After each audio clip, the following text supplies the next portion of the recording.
नमस्कार दोस्तों, DD rate के एक और वीडियो में आप सभी का स्वागत है। मैं हूं आलोक। तो भाई आज एक पाकिस्तान के आतंकी पत्रकार की मैं ऐसी की तैसी करने वाला हूं। देखिए, अभी तक तो मैंने यही सुना था कि अल जजीरा के जो पत्रकार होते हैं, खासकर वो फिलिस्तीन और वहां पे जो काम कर रहे होते हैं, वो पत्रकार ही आतंकी निकले हैं। अमूमन ऐसा बहुत कम देखा है कि पत्रकार आतंकी निकले, वो अल जजीरा वाले को छोड़कर। अब एक आध और नहीं पता होगा तो मुझे नहीं बता सकता, लेकिन अब तो उनको कंपटीशन देने में पाकिस्तान भी आ गया है गुरु।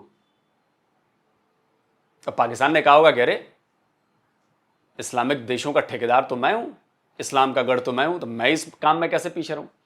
तब वहां के पत्रकार भी अब आतंकियों की तरह बर्ताव करने लगे। और पाकिस्तान का एक बहुत बड़ा पत्रकार जो है वो आतंकियों वाली लैंग्वेज बोल रहा है, और वो आतंकी हो गया। आतंकी इसलिए कह रहा हूं क्योंकि देखिए, अगर आप ग्लोबल टेररिस्ट, जो दुनिया के ग्लोबल आतंकवादी हैं, आप उनको सपोर्ट करते हैं, आप उनके किए गए कामों को सही ठहराते हैं, आप उनको अपना हीरो बताते हैं, तो फिर तो आप ही आतंकी हुए ना, चाहे आप पत्रकार हो चाहे आप कोई भी हो। अब पत्रकारों के बारे में थोड़ा ये कहा जाता है कि भाई सीनियर पत्रकार है तो चलो थोड़ा समझा बूझा, दुनिया उसने देखी है तो ऐसी बातें वो नहीं करेगा, सही गलत के बीच के फर्क वो जानता है। लेकिन पाकिस्तान में सब रेडिकलाइज्ड हैं, चाहे वो पत्रकार हो, चाहे वो नेता हो, चाहे वो आर्मी हो, चाहे वहां के लोग, सब रेडिकलाइज्ड हैं, सब ने एकदम चिलम फूंक रखा है। तो चलिए पाकिस्तान के इस आतंकी पत्रकार का मैं तारुफ करवाता हूं, और फिर इनकी ऐसी की तैसी करते हैं। इन्होंने जो बातें कही हैं हमारे देश के बारे में, हमारे पीएम के बारे में, अजित डोभाल के बारे में, हमारे मेजर गौरव आर्या के बारे में, तो उनसे छोड़ो, आज मैं ही निपटाता हूं इनको, और वो भी सबूतों के साथ निपटाऊंगा। तो चलिए अब लगाओ भाई, तस्वीर लगाओ। ये जो तस्वीर दिख रही है आपको, मुस्कुराता हुआ चेहरा, चश्मा जो दिख रहा है, तो इनके चेहरे पर मत जाइए। ये भी उसी कौम को रिप्रेजेंट करते हैं जिसमें बाकी पाकिस्तानी कौम रिप्रेजेंट करती है। इनका नाम है इसार राणा। ये सीनियर जर्नलिस्ट हैं, कॉलमनिस्ट हैं और ग्रुप एडिटर हैं डेली पाकिस्तान के। डेली पाकिस्तान एक जो है अखबार है जो पाकिस्तान से निकलता है, इसकी वेबसाइट भी है। ये उसके ग्रुप एडिटर हैं और बड़े सीनियर सहाफ़ी हैं।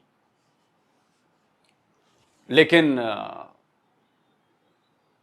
ये जो हैं आतंकियों को, इनको हाफिज सईद इनका हीरो है, मसूद अजहर इनका हीरो है, और ये इंडियन मीडिया पर, हमारे पीएम पर भड़के हुए हैं, हमारे अजित डोभाल साहब पर भड़के हुए हैं, इनफैक्ट मेजर गौरव आर्या पर भड़के हुए हैं, और हाफिज सईद और मसूद अजहर से कंपेयर कर रहे हैं इन लोगों का।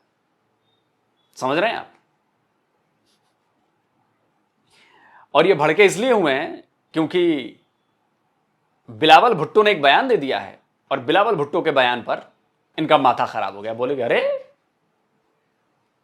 ऐसा कैसे। तो बिलावल ने अल जजीरा को एक इंटरव्यू दिया।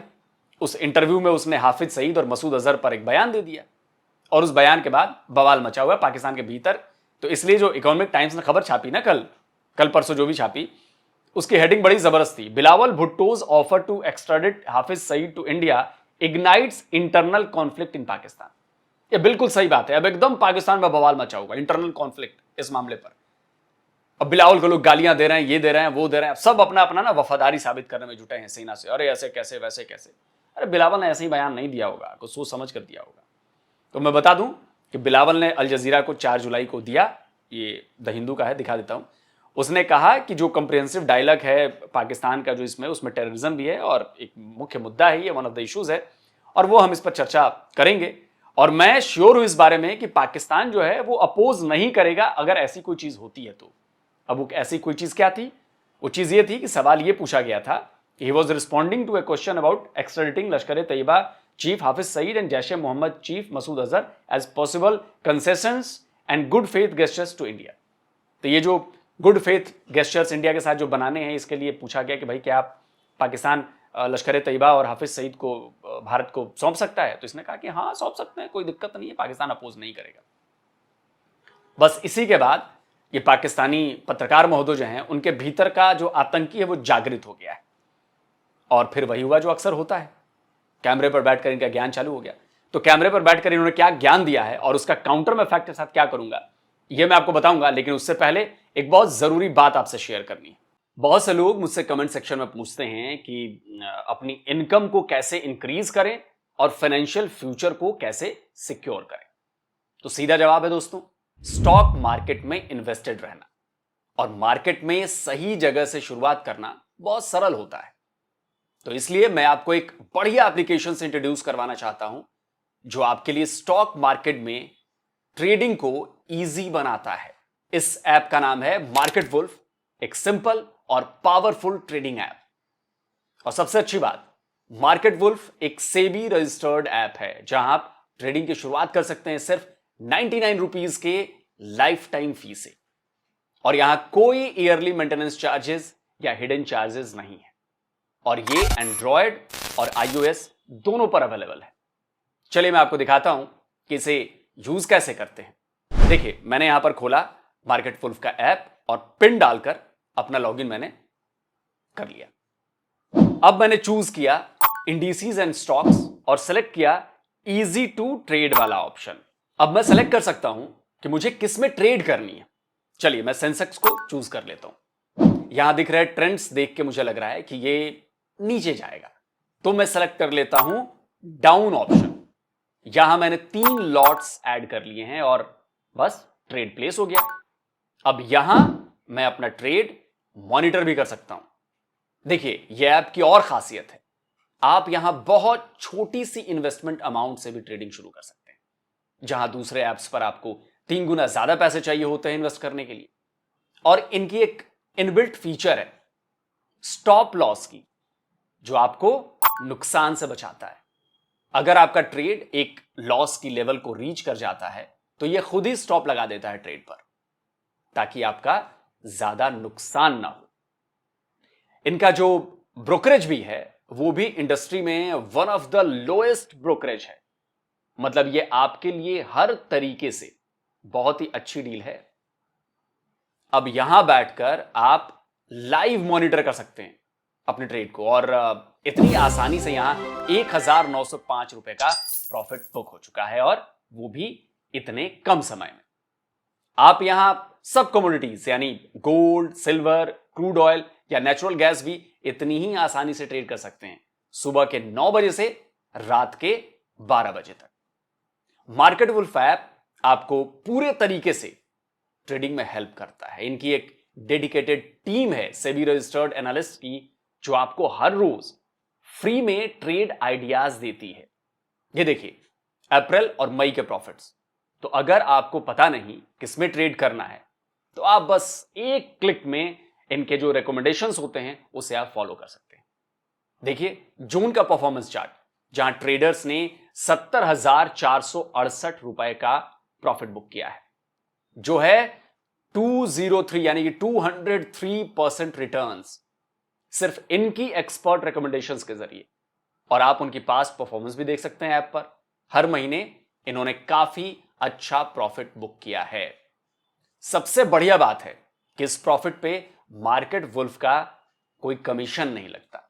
ये पूरा प्रॉफिट आपका होता है और आपके अकाउंट में आता है। मार्केट वुल्फ ऐप के इतने सारे बेनिफिट्स हैं, यूज करना सिंपल है, सिक्योर है और रिजल्ट्स बहुत अच्छे हैं। तो अगर आप iOS या एंड्रॉयड यूजर हैं तो आपको लिंक डिस्क्रिप्शन बॉक्स में मिल जाएगा और कमेंट बॉक्स में भी मिल जाएगा। तो go and download market wolf अभी। और हां, एक और जरूरी बात, शेयर मार्केट में ट्रेडिंग करना हमेशा रिस्की रहता है। आपके पैसे डूब भी सकते हैं, इसलिए जो भी कीजिए बहुत सोच समझ कर कीजिए, जल्दबाजी में कोई फैसला मत लीजिए। वापस लौटते हैं आज के अपने टॉपिक पर।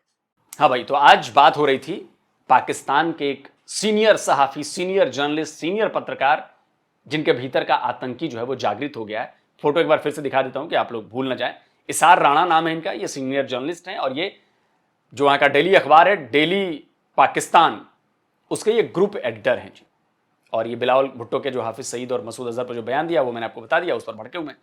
अब इन्होंने कहा क्या है, जो कैमरे पर बैठकर इन्होंने ज्ञान दिया है, इससे भारत को एक और सबूत मिला है दुनिया को दिखाने का कि देखिए पाकिस्तान में जो बड़े बड़े ओहदों पर बैठे हैं वो कितने रेडिकलाइज्ड लोग हैं, चाहे पत्रकार हो चाहे नेता हो। तो चलिए पहले इनका बयान मैं आपको सुनवाता हूं ताकि आपको पता चले कि पाकिस्तान में कोई बड़े से बड़ा आदमी हो, बड़े से बड़े पद पर बैठा हो, लेकिन उसका माइंडसेट नहीं बदल सकता। वो हमेशा रेडिकलाइज्ड का रेडिकलाइज्ड ही रहेगा, नफरती रहेगा। चलिए सुनाता हूं। उसको देखना पड़ेगा। मिसाल के तौर पे बिलावल भुट्टो साहब ने एक इंटरव्यू दी है और बिलावल भुट्टो साहब ने उसमें ये कहा है कि जी अगर भारत हमारे साथ ताउन करे तो हम हाफिज सईद और मौलाना मसूद अजहर साहब को उनके हवाले कर सकते हैं। बिलावल भुट्टो कौन होता है ये कहने वाला?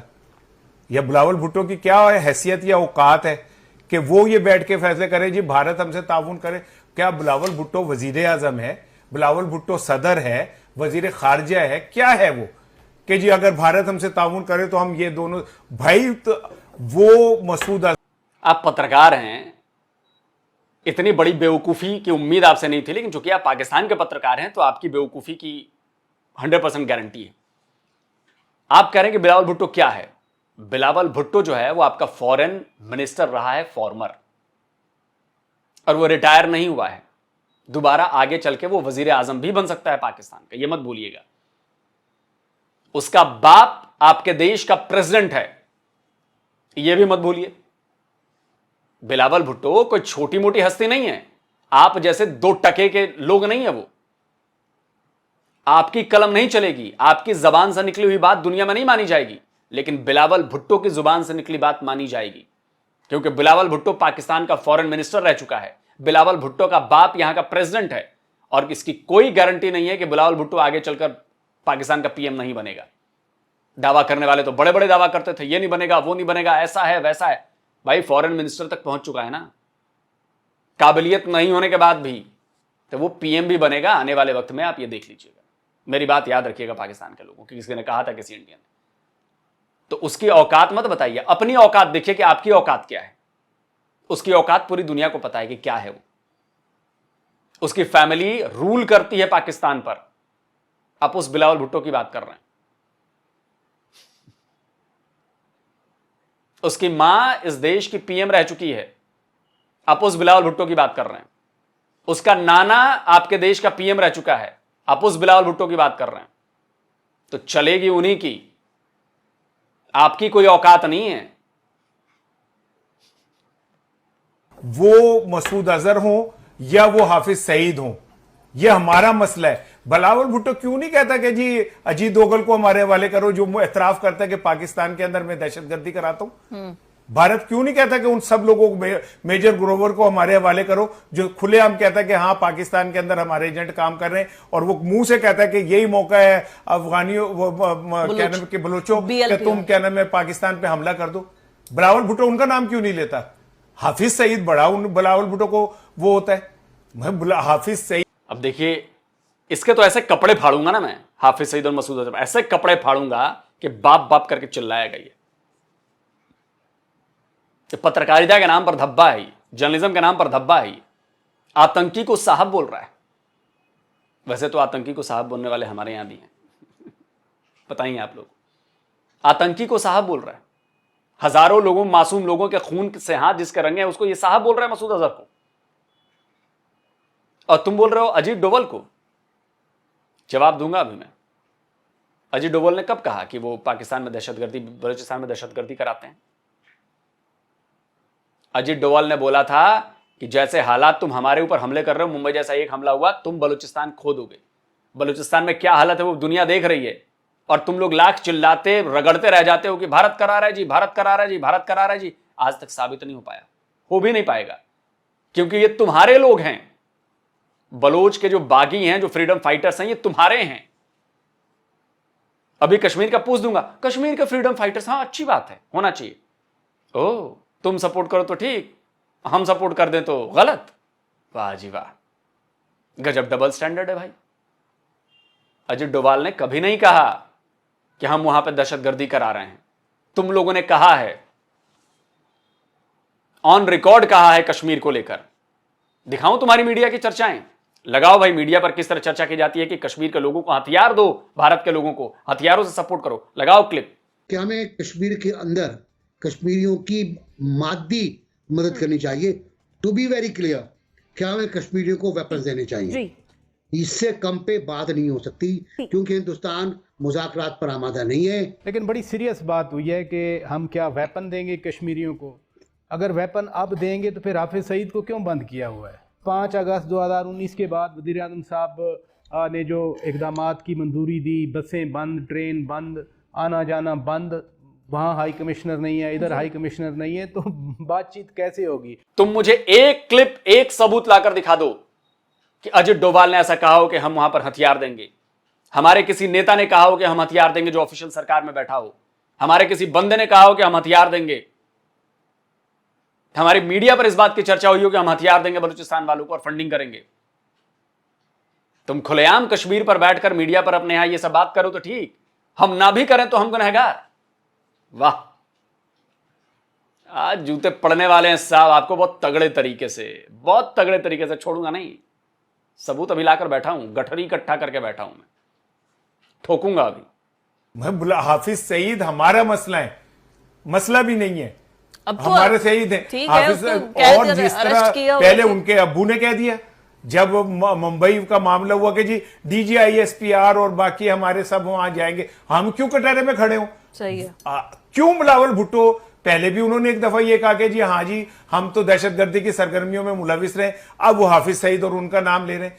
मेरा ख्याल है कि सिफारती उस पर जितनी हमने कामयाबियां हासिल की हैं, बेहतर यह कि ऐसे लोगों का भी मुंह बंद किया जाए जो इस तरह की गुफ्तगू करके पाकिस्तान के लिए प्रॉब्लम क्रिएट करते हैं।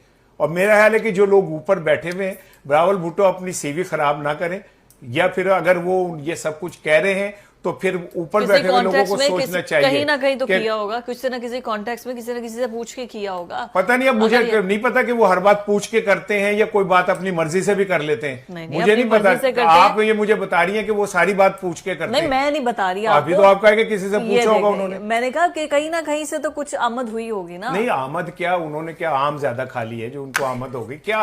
लेकिन ये देखिए, यह है बेवकूफ पाकिस्तान, आतंकी पाकिस्तान। हाफिज सईद और इन जैसे लोगों को डिफेंड कर रहा है। इस बंदे को इस बात का आइडिया नहीं है कि ये ऐसा करके वो पाकिस्तान का ही नुकसान कर रहा है। जरा भी इतनी समझ नहीं है इसे। मैं बताता हूं, तुम कह रहे हो कि हाफिज सईद को क्यों? चले भाई, पाकिस्तान के इस सीनियर पत्रकार, सीनियर सहाफी, सीनियर जर्नलिस्ट की, कम टेररिस्ट की ऐसी की तैसी की जाए। भाई इसी के लिए तो बैठे हुए ना हम। भारत में प्रोपेगेंडा भारत के खिलाफ चलने नहीं देंगे। प्रोपेगेंडा कहीं भी करोगे उसका जवाब मिलेगा। और हम तो हवाबाई बात नहीं करते, हम तो सबूतों के साथ आपकी ऐसी तैसी करेंगे। चलिए आरंभ करते हैं जी। तुम जिस हाफिज सईद की बात कर रहे हो, तुम जिस हाफिज सईद को अपना अब्बू बना चुके हो, अपना आका बना चुके हो, जरा पढ़ो। जरा भी जर्नलिज्म की 1% भी तुम्हें शर्म बची है ना, तो जरा इन खबरों को पढ़ो। The wall street journal, America का सबसे बड़ा अखबार है, क्या लिखता है? 2012 की रिपोर्ट है। US offers $10 million for militant in Pakistan. $10 million का इनाम उस आतंकवादी के ऊपर। और उस आतंकवादी का नाम क्या है? देखो लिखा है, the US has announced a bounty of as much as 10 million for information leading to the arrest and conviction of Hafiz Saeed for his alleged involvement in terrorist attacks, including in 2008 strike on Mumbai that killed more than 160 people, including 6 Americans. जरा भी शर्म नहीं आई तुम्हें? जरा भी शर्म नहीं आ रही? अपने पेशे का तो शर्म कर लो बे। आतंकवादी का साथ दे रहे हो जिसके ऊपर अमेरिका ने $10 मिलियन का इनाम रखा, और जिसके हाथ मुंबई और पता नहीं कितने अटैक से हाथ से खून से रंगे हैं। क्या रॉयटर की खबर झूठ बोल रही है? With 10 million bounty on his head, Pakistan militants taunts US को इसने, हाफिज सईद ने बोला क्या है, तू क्या चीज है? 2012 की खबर है। क्या यह झूठी खबर है? बीबीसी की खबर 2017 की, Hafiz Saeed Pakistan 10 million bounty dollar man. क्या यह झूठी खबर है? पत्रकारिता की बात करता है। ब्रुकिंग्स इतना बड़ा थिंक टैंक है, क्या लिखता है? Hafiz Saeed Pakistani extremist with 10 million price on his head is Al Qaeda's ally. Al Qaeda दुनिया का सबसे बड़ा आतंकवादी संगठन है, उसका एलाई बताया। तुम्हें शर्म नहीं आई? पत्रकारिता के पेशे पर ये जो लात मार रहे हो तुम, शर्म नहीं आ रही है तुमको? पत्रकार कहते हो अपने आप को, सीनियर जर्नलिस्ट, थू है तुम पर। अगर आतंकवाद के तुम कर रहे हो जिसने पूरी दुनिया आतंकवाद कहती है, और सबूत दूं? यूनाइटेड नेशन सिक्योरिटी काउंसिल के बारे में तो जानते होगे, पत्रकार हो ना तुम। जरा देखो, उसी के वेबसाइट पर है, जाकर पढ़ लेना। रेजोल्यूशन नंबर 127 1999 में और 1989 2011 में, 2253 2015 में क्या नाम लिखा है? हाफिज मोहम्मद सईद। पढ़ो जाकर, पत्रकार हो ना तुम, लानत है तुम्हारी पत्रकारिता पर। देखो क्या लिखा है कि हाफिज मोहम्मद सईद को 10 दिसंबर 2008 को लिस्ट किया जाता है अलकायदा से संबंध रखने में, participating in the financing, planning, facilitating, preparing और प्रिपरेटिंग फॉर एक्ट्स ऑफ एक्टिविटीज। या आतंकवादी का साथ दे रहे हो तुम, जो मासूमों की जान ली, जिसने आतंकवादी घटनाएं कराई, सपोर्ट किया है? अब आता हूं तुम्हारे दूसरे अब्बू मसूद अजहर पर। देखो, यूएन में तो वो भी सिक्योरिटी काउंसिल में ग्लोबल टेररिस्ट घोषित है। जरा पढ़ो, रेजोल्यूशन नंबर 1822 2008 का रेजोल्यूशन है, पढ़ो जाकर। मोहम्मद मसूद अजहर अलवी, साफ लिखा है कि 1 मई 2019 को उसे लिस्ट किया जाता है। किस लिए? पार्टिसिपेटिंग, क्या है? As being associated with Al Qaeda for participating in the financing, planning, facilitating, preparing and perpetrating of acts or activities by in conjunction with under the name of behalf of or in support of supplying, transferring arms, related material to recruiting for आतंकवाद की घटनाओं के लिए, अल कायदा के लिए। साफ साफ लिखा है। पूरी दुनिया जिसे आतंकवादी मान रही है, तुम उसे डिफेंड कर रहे हो। तुम डिफेंड कर रहे हो और तुम अजीत डोवाल पर और मेजर गौरव आर्या पर तुम आरोप लगाते हो। तुम एक मेजर गौरव आर्या का बयान दिखाओ जिसमें वो कह रहे हैं कि बलूचिस्तान में हथियार हम भेजेंगे, बलूचिस्तान में हम आतंकवादी कार्रवाई करेंगे। उन्होंने कभी ऐसी बात नहीं की। अजीत डोवाल ने कभी ऐसी बात नहीं की। अजीत डोवाल के सर पर 10 लाख की बाउंटी है। Ajit Doval United nation security council में यूएन डेजिग्नेटेड टेररिस्ट हैं, या मेजर गौरव आर्या टेररिस्ट हैं यूएन डेजिग्नेटेड। वो मसूद अजहर और हाफिज सईद है। इसीलिए तो कहता हूं, पाकिस्तानी, तुम्हारी भी पैदाइश कजन मैरिज की है, दिमाग नहीं है। तुमने सबूत दे दिया बैठे बैठे। और हम इस क्लिप को अब पूरी दुनिया में ले जाएंगे, यूनाइटेड नेशन में ले जाएंगे, एफएटीएफ में ले जाएंगे, हर जगह ले जाएंगे और दिखाएंगे कि देखो पाकिस्तान का बड़ा सीनियर जर्नलिस्ट, वहां की मीडिया किस कदर आतंकवादियों को सपोर्ट करते हैं, उनको सपोर्ट देते हैं। यह इसका जीता जागता उदाहरण है। क्या हम भूल जाएं यह खबर? UN designated terrorist Masood Azhar may get रीज 14 crore compensation for Pakistan government post operation Sindoor. Masood Azhar के 10 मारे गए थे परिवार के आतंकी, उसके बदले में पाकिस्तान गवर्नमेंट ने 14 करोड़ रुपए दिए। तो तुम्हें क्यों ना पाकिस्तान को हम टेररिस्ट कंट्री एवं थोड़े ना कहते हैं, इसीलिए कहते हैं। और तुम लोग भी उसी टेररिस्ट की औलादे हो, तुम लोग भी आतंकवादी हो, इसलिए हम कहते हैं कि तुम लोगों ने चोला ओढ़ के बैठा हुआ है। नहीं जी, हम तो बड़े ज़हीन लोग हैं, हम पत्रकार हैं जी। अब दिखिए पत्रकारिता तुम्हारी, अब दिखिए पत्रकारिता, जब आतंकवादियों को सपोर्ट करते हो तुम। अब ये पूरी दुनिया में हम क्लिप वायरल करेंगे, फिर ना कहना कि भारतीय साजिश करते हैं। साजिश तुम लोग करते हो, हम तो दुनिया को आईना दिखाते हैं सबूतों के साथ। ये भी एक सबूत हाथ लगा है। और ये वही मसूद अजहर है ना। ये पढ़ो जरा, बीबीसी की हेडलाइन क्या कहती है 2016 की। Masood Azhar, the man who brought jihad to Britain. BBC भी झूठ लिख रहा है कि ब्रिटेन में जिहाद लेकर आया मसूद अजहर, झूठ लिख रहा है। क्या हम 2001 का भारत के पार्लियामेंट पर जो अटैक हुआ था हम भूल जाएं, जो इसी मसूद अजहर ने कराया था? भूल जाएं हम? या 2008 का मुंबई हमला भूल जाएं जिसमें मसूद अजहर भी शामिल था, जिसमें इतने लोगों की जान गई? क्या हम भूल जाएं? क्या दुनिया भूल जाए पठानकोट में जो अटैक हुआ वो इसी का मास्टरमाइंड था? भूल जाएं हम? तुम जो साहब साहब कर रहे हो, और ये जो 2019 का पुलवामा अटैक हुआ ये भी भूल जाएं हम, जिसमें मसूद अजहर शामिल था, हाफिज सईद शामिल था? क्या हम भूल जाएं? तुम लोग का दोगलापन बाहर निकल के सामने आ गया है, तुम लोग का असली चेहरा बाहर निकल कर आ गया है। और तुम लोग इस कदर मारे जाओगे, भूखों मरोगे तुम लोग। इतने सैंक्शंस तुम लोगों पे लगने वाले हैं, और तुम्हारे साथ जो हो रहा है वो बिल्कुल ठीक हो रहा है। पानी के लिए भी तरसोगे, खाने के लिए मरोगे तुम लोग। क्योंकि जब ये डबल स्टैंडर्ड रखोगे, आतंकवाद कहीं भी आतंकवाद है। लेकिन तुम अगर आतंकवाद और आतंकवादियों को सपोर्ट करोगे, तुम्हारा हश्र ऐसा होना जरूरी है। और अच्छा है कि इंटरनेट का जमाना है, तुम लोग क्या अपने टीवी पर बैठकर बकवास कर रहे हो, हमें सबूत दे रहे हो, हमारे पास सबूत मिल रहे हैं, इंटरनेट ने ला दिया और हम इस पूरी दुनिया में फैलाएंगे इसे, समझे। और हां, चलते चलते एक बार फिर से आपको मार्केट वुल्फ ट्रेडिंग प्लेटफॉर्म वाली फायदे की बात की याद दिला दूं। मार्केट वुल्फ ऐप के 2 मिलियन प्लस डाउनलोड्स ऑलरेडी हो चुके हैं और ये iOS और एंड्रॉयड दोनों पे अवेलेबल है। तो इस ऐप के साथ अपनी ट्रेडिंग जर्नी शुरू कीजिए। लिंक मैंने डिस्क्रिप्शन में भी दिया हुआ है और पिंड कमेंट में भी दिया हुआ है, बस क्लिक करके डाउनलोड कीजिए। जल्दी मिलता हूं एक और नए वीडियो के साथ। नमस्कार, जय हिंद।